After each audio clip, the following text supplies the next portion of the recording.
no, karena menurut keputusan Presiden nomor 36 tahun 2002, pelamar kerja tidak diperkenankan dipungut biaya dalam jumlah berapapun dan juga dalam bentuk apapun.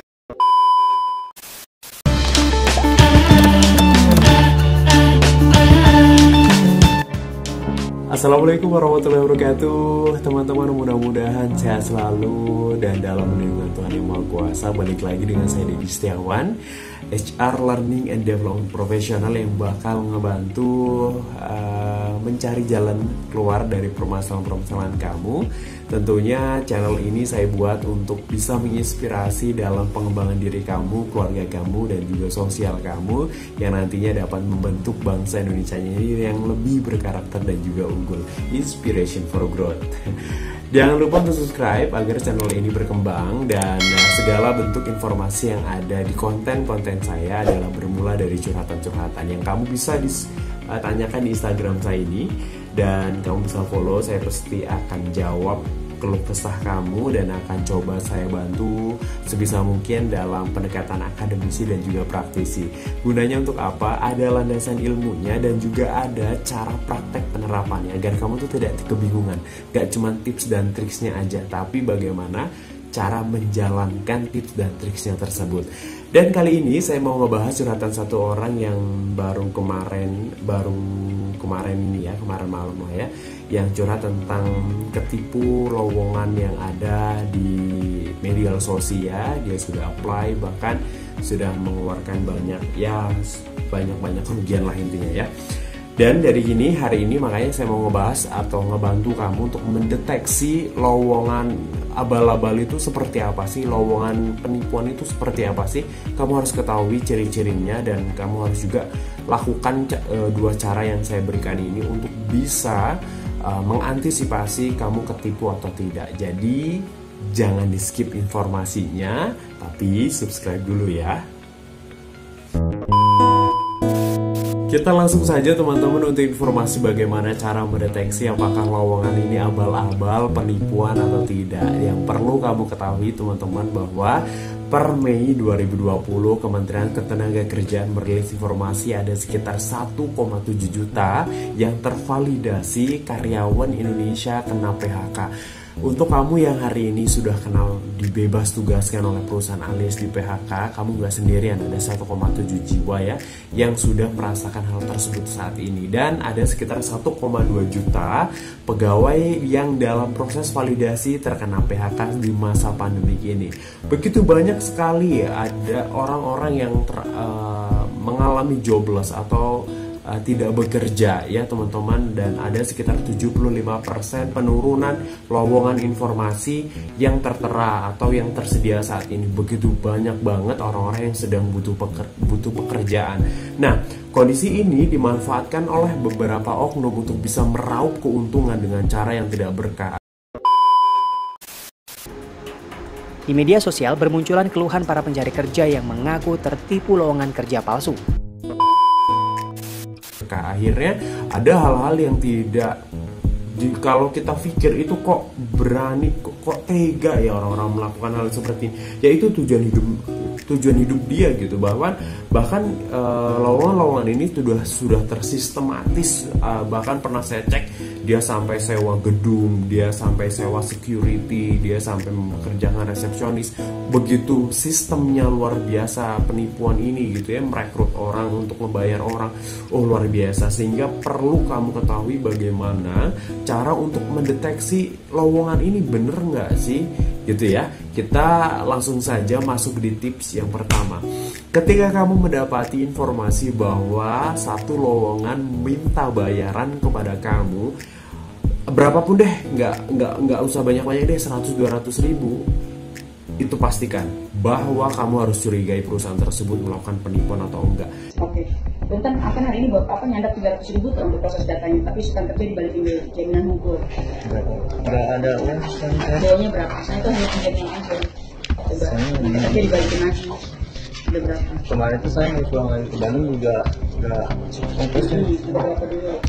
Cuman 30 ada yang makan selama 3 kata nanti dibicarakan dengan keluarga ya ayah.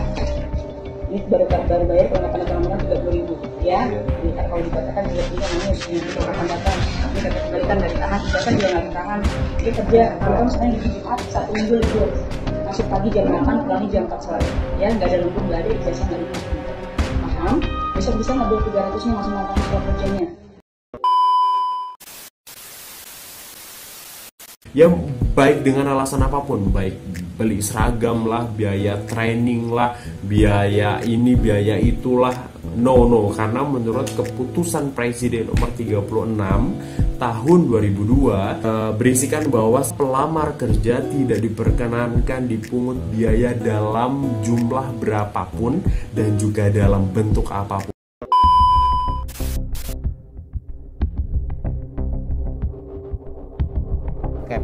Dituangkan dalam Kepres 36 tahun 2002. Jadi pencari kerja apapun alasannya tidak boleh dibebankan biaya, apapun modusnya.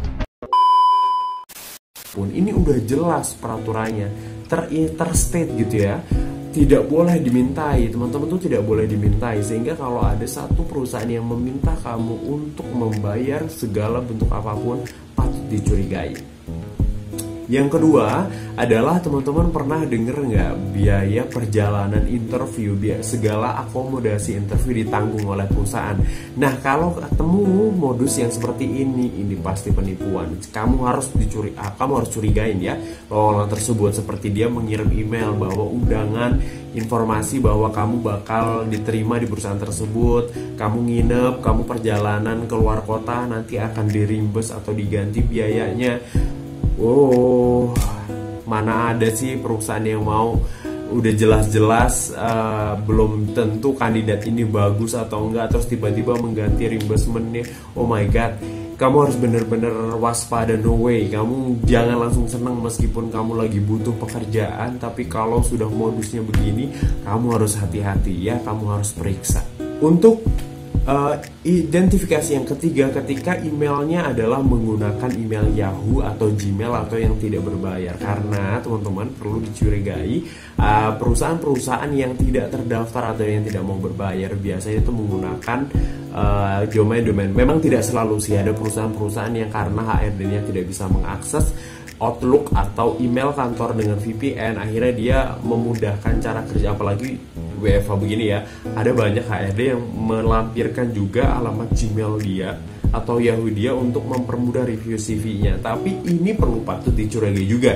Jangan mentang-mentang ya ini masa WFH Mas Dedi, ini kan memang untuk memudahkan. Enggak, ini untuk kamu mengantisipasi apakah ini benar atau enggak. Karena untuk lowongan yang benar-benar ada di flyer informasi job vacancy yang benar-benar resmi diterbitkan, itu seharusnya emailnya adalah email domain kantor. Contohnya adalah seperti ini, dedi.setiawan@persada.id. Nah, persada.id-nya inilah domain berbayar, sehingga kamu yang harus dicurigai ini adalah @gmail.com, @yahoo.com. Aduh, itu perlu harus dicurigai gitu ya teman-teman ya. Untuk ciri yang keempat adalah ketika kamu mendapati informasi interviewnya atau lamarannya itu di blast. Jadi nama-namanya contoh nih, kamu diundang interview nih, contohnya seperti ini, tapi tuh ada lampiran gitu, lampiran nama-nama kandidat yang juga ikut interview di dalam tersebut. Kami meskipun mengeblast atau mail merge, yang kami sebut sistem mail merge gitu, email ke banyak kandidat, kami nggak akan mungkin melampirkan nama-nama siapapun yang akan tampil. Kami bersifatnya tuh personal, sehingga sistemnya hanya kamu dan kita yang tahu, nggak bisa kandidat-kandidat yang lain yang diketahui. Kalau sudah ada template nama agar meyakinkan kamu bahwa banyak banget kandidatnya, perlu dicurigain ya. Terus adalah ciri terakhir, ketika kamu melihat lowongan tersebut, speknya tuh mudah banget. Contohnya semua jenjang karir tuh masuk. Contoh gini, SD, SMP, SD, SMA, S1, S2 boleh melamar, tapi di bawahnya itu gak ada posisi jabatan tertera, apalagi job deskripsinya. Itu wajib kamu curigain ya. Dan terakhir adalah ketika menawarkan gaji yang fantastis dan ditulis di lowongan tersebut. Nah, perlu kamu selidiki nih hal-hal yang seperti ini. Untuk lebih meyakinkan lagi, kamu juga wajib mengunjungi website ini dari Direktorat Jenderal Administrasi Hukum Umum Kementerian Hukum dan HAM. Ini websitenya, ini linknya nih. Kamu klik, di situ masukin nama PT yang kamu bakal interview atau lamar. Kalau nggak ada, fix. Ini patut kamu curigai ya, kamu ya udah lah, ini udah nggak kedaftar, ini ilegal gitu ya. Dan selanjutnya kalau kamu belum puas di website AHU tersebut, kamu bisa datengin di sosial media perusahaan yang kamu lamar atau di website perusahaan yang kamu lamar ada nggak. Kalau nggak ada ya wajib kamu curigai juga, kamu harus benar-benar teliti. Nah itu tadi teman-teman yang harus kamu lakukan untuk ngecek apakah lowongan tersebut abal-abal, penipuan atau tidak. Mudah-mudahan kamu terhindar dari orang-orang jahat, terhindar dari orang-orang batil. Dan saya percaya ketika kamu orang baik, kamu juga akan dimudahkan juga urusannya oleh Tuhan. Dan saya berdoa kamu segera dapat pekerjaan ya. Amin ya robbal alamin. Demikian informasi ini, mudah-mudahan bisa membantu kamu dalam mencarahkan masalah-masalah kamu, terhindar dari penipu lowongan pekerjaan. Saya Dedi Setiawan, HR Professional Learning and Development, undur diri. Jangan lupa subscribe. Wassalamualaikum warahmatullahi wabarakatuh.